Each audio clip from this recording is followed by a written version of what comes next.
consumer spending. More than 100 unclaimed bodies of new Bilibid prison inmates are set to undergo autopsy to verify the cause of their deaths. President Bongbong Marcos starts meeting business leaders and heads of state in Cambodia.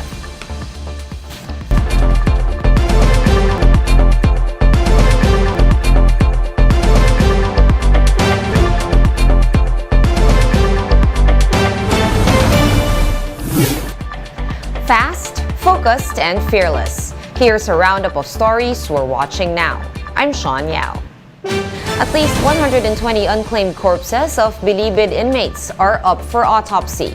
Camille Samonte with the details. Over 100 cadavers of inmates from the new Bilibid prison will be turned over to the UP College of Medicine. Justice Chief Boying Remulla said the remains will be subject to autopsy. They will be examined by Dr. Raquel Fortun, the one who conducted the second autopsy on June Villamor, one of the alleged middlemen in the murder of broadcaster Percy Lapid.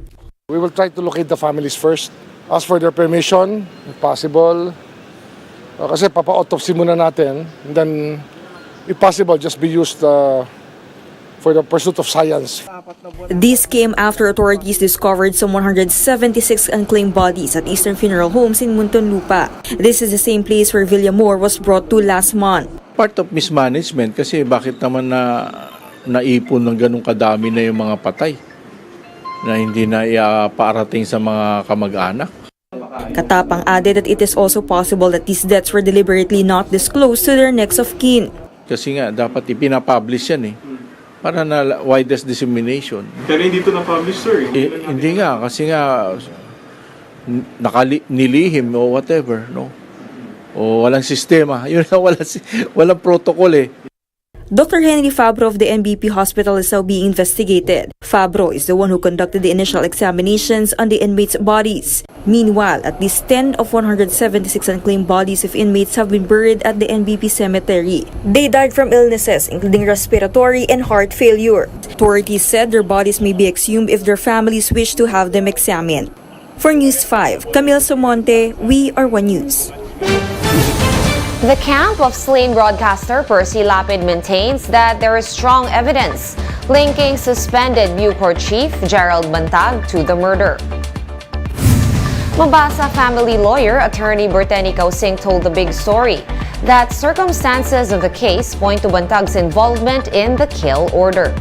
The National Bureau of Investigation earlier admitted that there is. Meanwhile, Bantag's lawyer, attorney Rocky Balisong, denied that his client is in hiding. Balisong told the chiefs that their camp has yet to receive a copy of the complaint and a subpoena for the preliminary investigation that has been set for Friday. There is no reason for him to hide. He will face the charges against him through the legal processes. No? So, hindi po siya nagtatago. When the charges were filed against him, he is not under any obligation to present himself to the public. And despite high inflation, the country's economy grew 7.6% in the third quarter, surpassing analyst estimates. Shaila Francisco with the report. The economy managed to grow at a faster pace than expected in the third quarter. That's despite record high inflation, a weak peso, and expensive borrowing costs. The Philippine Statistics Authority reports that gross domestic product grew by 7.6% in the third quarter on the back of higher household spending. Even the National Economic and Development Authority, or NEDA, was surprised by the GDP growth. NEDA says demand may have increased due to revenge spending with the further reopening of the economy. Having been deprived of mobility for 2 years, you just want to go out and see the world again. I think that mobility was a big part of the story there. The high prices might not have completely dampened that desire to go out and spend. Perhaps because on the employment side, they see opportunities for income generation. Unfortunately, this growth has yet to trickle down to ordinary Filipinos. Medyo hirap pa, hindi pa rin ganun bumabangon. Tsaka halos parang walang nangyayari. Alam talagang tiyaga, kasi wala. Meron kang binabayaran kada buwan. Hirap pa rin kumita eh. Kasi sabihin natin na sinasabi ng maganda, pero hindi na nandun nararamdaman eh. Naku ma'am, napakamahal po ng bilihin ngayon. Sobra. Hindi na kinakaya ng budget. Economists are now asking the government to fast-track interventions to address inflation. Let's not forget that inflation is high and it hurts very vulnerable households in lower 30%. I have to take this high inflation in the chin. The sad thing is nga, holidays na, diba? So my feel is that people will continue to spend kahit kasi first Christmas after 2 years, diba? So kahit nahirapan, baka umutang sila just to make it work. NEDA said that inflation could still dampen growth. That's why they are focusing on providing targeted assistance like cash transfers.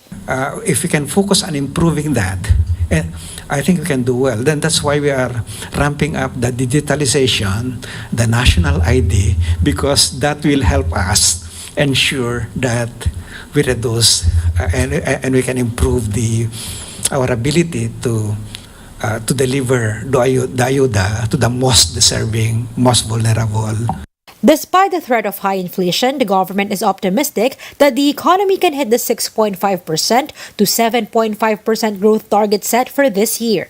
Shaila Francisco, we are One News.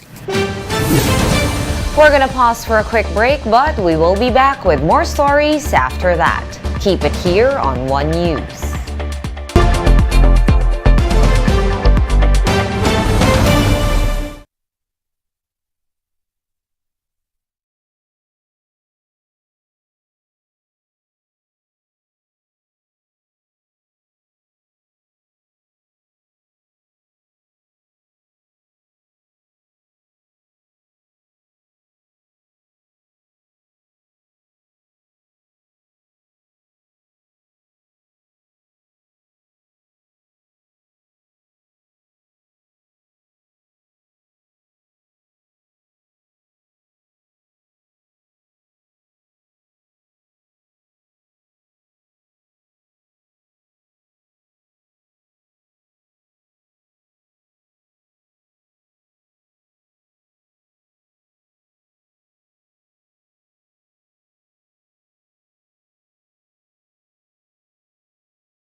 You're still watching One News Now. I'm Sean Yao.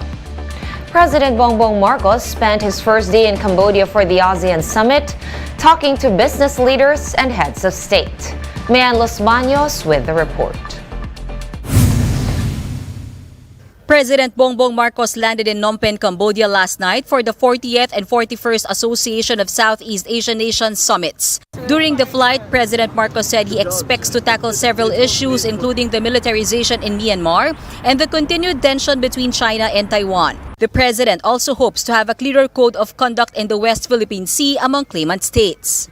I think the code of conduct is it's medyo natutulog eh. It's not really moving forward. The problem is ASEAN has many different positions also. So that's the first part. If we're going to have a code of conduct, we have to come to a common position. And hopefully we can get started on that. That's what I'm hoping for. If given a chance, President Marcos said he wants to discuss the issue in a one-on-one meeting with Chinese President Xi Jinping. President Marcos also has a series of bilateral meetings scheduled. He is set to meet with Cambodian Prime Minister Hun Sen, South Korean President Yoon Suk-yeol, Canadian Prime Minister Justin Trudeau, and French President Emmanuel Macron. Just made the schedule with Trudeau.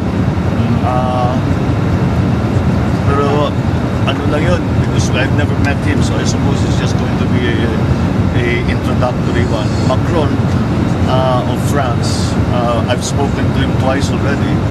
Earlier today, the president attended a series of meetings beginning with a roundtable with CEOs and Cambodian business leaders. There, he encouraged businessmen to invest in the Philippines. According to the Office of the Press Secretary, Philippines and Cambodia agreed to strengthen collaborations in agriculture, MSMEs, low-cost housing, and geriatric care, which includes the hiring of Filipino nurses. The president also met with Vietnamese Prime Minister Pham Minh Chinh and was invited to the Royal Palace to meet Cambodia's King Norodom Sihamoni. Reporting for News 5, Mayan Los Baños, we are One News. Let's now take a quick look at today's other top stories. The demolition of the Magsaysay flyover started today. It is being decommissioned to make way for the NLEX-SLEX connector road. The grand procession of the Black Nazarene next year is still suspended. The Quiapo Church said this is to ensure public health safety amid the COVID-19 pandemic. Starts off with Jordan in the fifth window of the FIBA World Cup Asian qualifiers. The national team carries a 3-3 win-loss record as it goes against Jordan later at